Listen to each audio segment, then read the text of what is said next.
eu acho que isso foi somatizando, foi somatizando, foi somatizando, foi somatizando, e chegou uma hora que eu fui deixando essa depressão me levar, fui deixando a depressão me levar, e cheguei aonde eu cheguei, que é essa imagem que todos estão vendo aí, mas também essa imagem não é porque o Edu estava usando crack, não foi isso.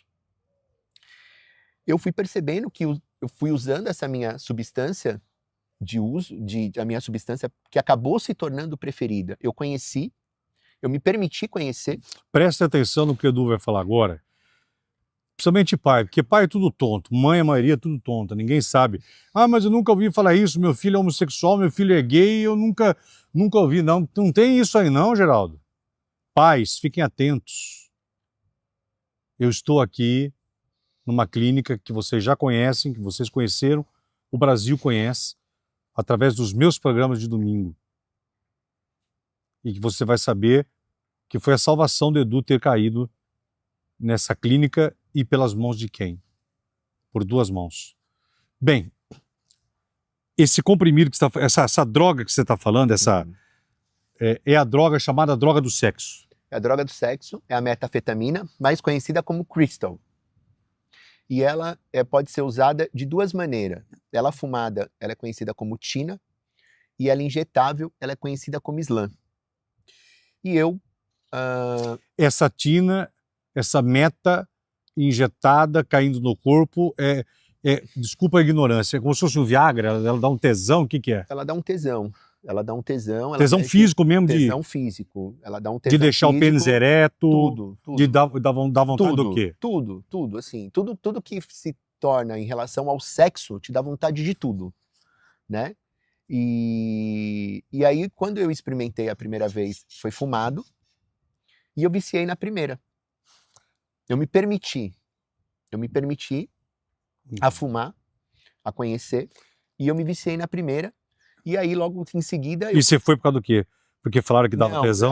Não. A princípio foi um amigo que fumava também, e aí ele estava fumando, e a princípio na hora eu fiquei meio que relutando, mas...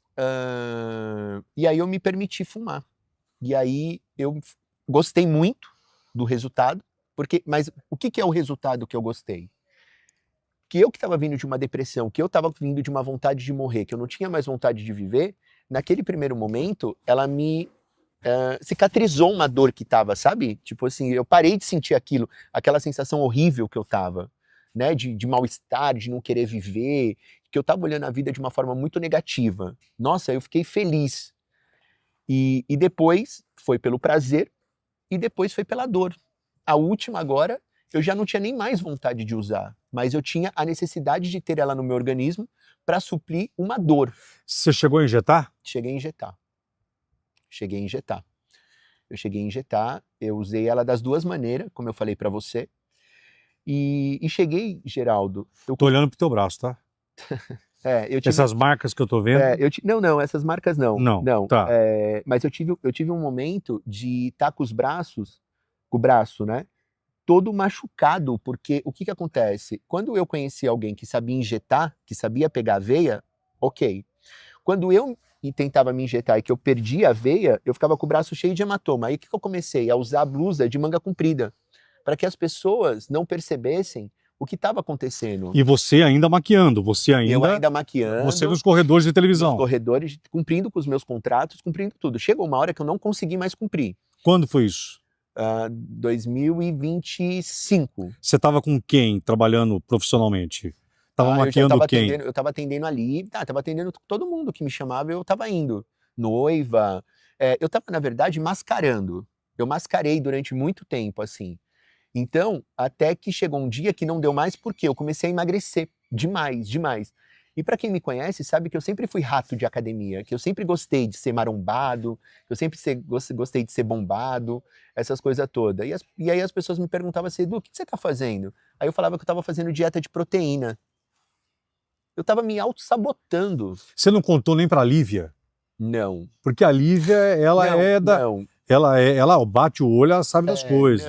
Não, nem para ela. Mas assim, eu estava me auto-sabotando.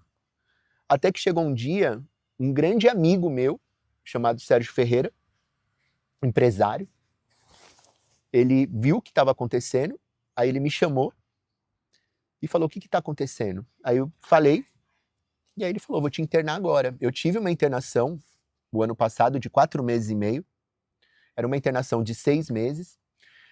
Como diz a matéria do Felipe, não é que eu abortei a internação. Infelizmente, aconteceram coisas na clínica que vinham de contra ao tratamento do qual que eu me propus a fazer, e aí foi provado, né, coisas da clínica que não estava de acordo, e aí eu pedi para sair da clínica. E aí eu saí. Eu saí da clínica em novembro.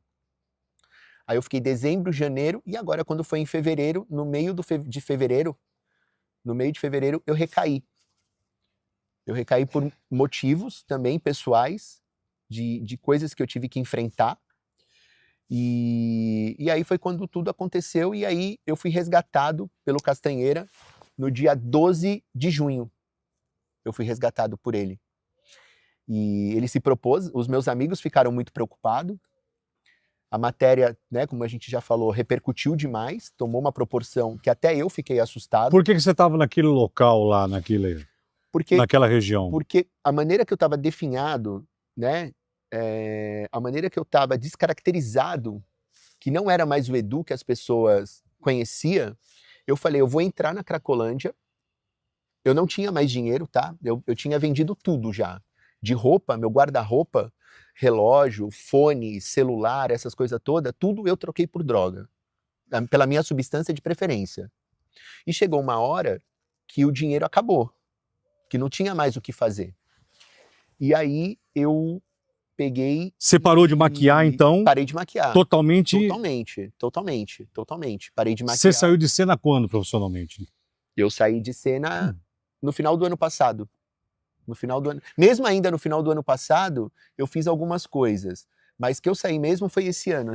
Do ano passado para esse ano. Aí eu saí de cena. Aí eu coloquei no Instagram que eu tava dando uma pausa.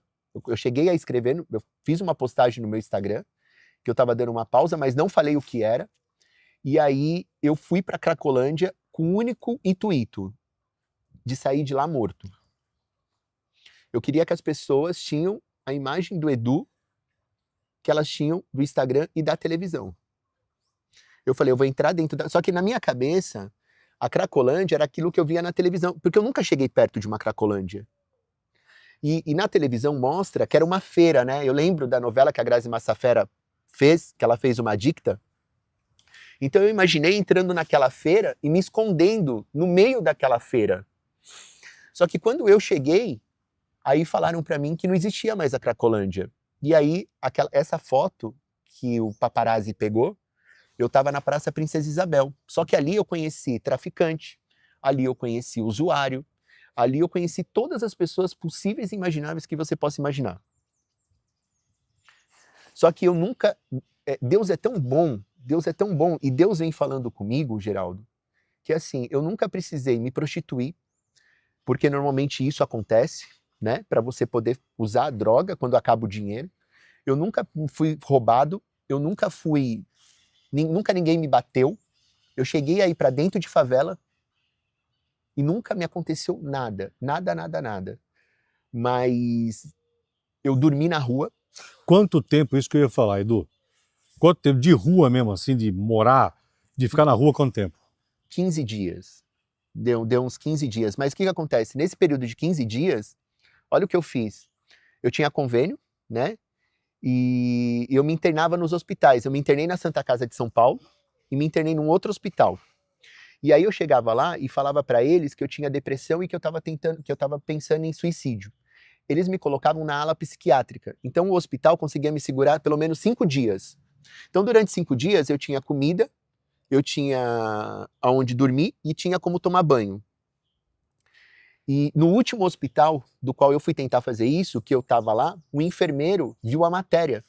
E aí o enfermeiro chegou para mim e falou assim, vem aqui, você não é esse cara aqui? Ó, e me mostrou no computador, e eu falando não. E aí eu pedi para sair do hospital, aquilo me deu uma ansiedade muito grande, eu pedi para sair do hospital. Quando eu saí desse hospital, que foi os últimos, a partir do dia 8, 9, 10, 11, 12, isso mesmo, a partir do dia 8, eu me enfiei dentro de uma favela. Eu pedi para ficar dentro de uma favela.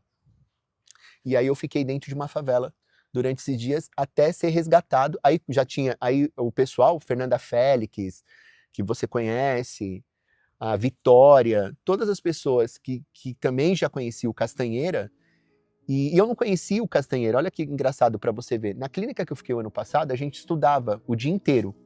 E eu comecei a procurar pelo YouTube terapeutas que pudessem me ajudar a fazer os passos, que eu só fui conhecer o que era passos, o que era dicção, tudo isso nessa primeira internação. Eu era totalmente ignorante dentro desse aspecto, né? E aí, por sorte, eu comecei a estudar o Castanheira, mas nunca imaginei que um dia eu poderia conhecer o Castanheira.